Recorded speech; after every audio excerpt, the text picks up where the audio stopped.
Supreme court के senior जज justice Mansoor Ali Shah का प्रैक्टिस एंड प्रोसीजर तरमीमी ऑर्डिनेंस पर तहफ़्फ़ुज़ात का इजहार। जजिस कमेटी इजलास में शमूलियत से इनकार कर दिया।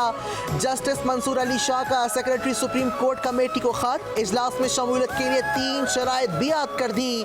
कहा फुल कोर्ट इस ऑर्डिनेंस की आईनी हैसियत का जायजा ले, फुल कोर्ट ऑर्डिनेंस के जरिए तरामीम पर अमल दरामद का फैसला करे। चीफ जस्टिस साबिका कमेटी बहाल करके जस्टिस मुनीब अख्तर को शामिल करें, इस सूरत कमेटी में बैठूंगा।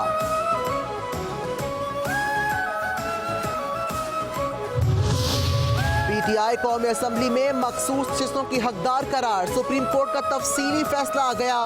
तफसीली फैसले में पेशावर हाई कोर्ट के फैसले को कालादम करार देते हुए कहा गया कि इलेक्शन कमीशन का 1 मार्च का फैसला आइन से मुतसादिम है।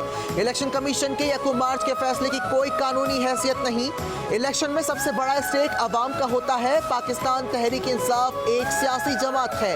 तहरीक इंसाफ कौमी असम्बली में मखसूस नशिस्तों की हकदार है। इलेक्शन कमीशन मखसूस नशिस्तों पर तहरीक इंसाफ के उम्मीदवारों को नोटिफाई करे।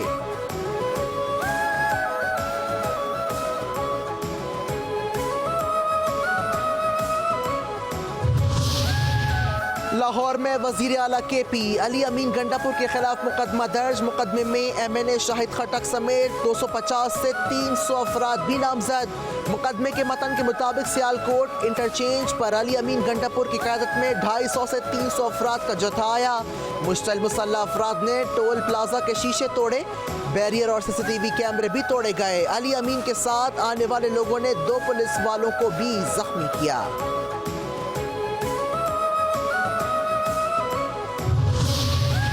हुकूमत और जमात इस्लामी के दरमियान तहरीरी मुआहदे के 45 रोज मुकम्मल, अमल दरामद न हो सका। हाफिज नईमुर रहमान ने एक बार फिर इस्लामाबाद की जानिब लॉन्ग मार्च का इंदिया दे दिया। मंसूरा में आइंदा के लाहे अमल का ऐलान आज होगा। सिंध हुकूमत का बड़ा इकदाम, सूबे के तमाम महकमों को डिजिटलाइज करने का फैसला। वजीर आला सिंध मुराद अली शाह का महकमा इंफॉर्मेशन साइंस और टेक्नोलॉजी को ई-ऑफिस ऐप बनाने का हुक्म। असम्बली में इंसदाद मनशियात बिल 2024 मुतफ़िका तौर पर मंजूर। बिल वजीर एक्साइज शर्जील नाम में मन ने पेश किया था।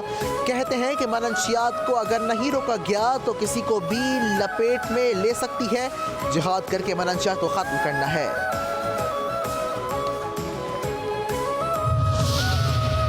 पाकिस्तान के नेशनल चैनल 5 न्यूज़ ने जर्मनी से नशरियात का आगाज़ कर दिया। चैनल 5 न्यूज़ ने अपने आलमी सफ़र का आगाज़ जर्मनी के शहर फ्रैंकफर्ट से किया।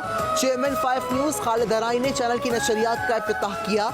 कहते हैं कि कोशिश होगी कि ओवरसीज़ पाकिस्तानियों के मसाइल को 5 न्यूज़ के प्लेटफॉर्म से हल किया जाए।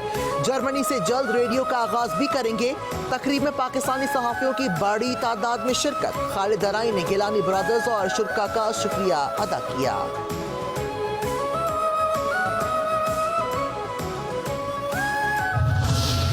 इसराइल की लबनान पर खौफनाक बमबारी, खवातीन बच्चों समेत 356 शहीद, 1200 से ज़ायद जख्मी। लबनान के जनूबी और मशरकी इलाकों में इसराइली फौज ने अंधाधुंध बम बरसा दिए।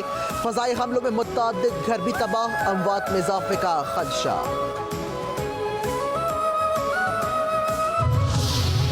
और ICC women's T20 world cup में शिरकत के लिए कौमी विमेंस क्रिकेट टीम का दुबई में पड़ाव।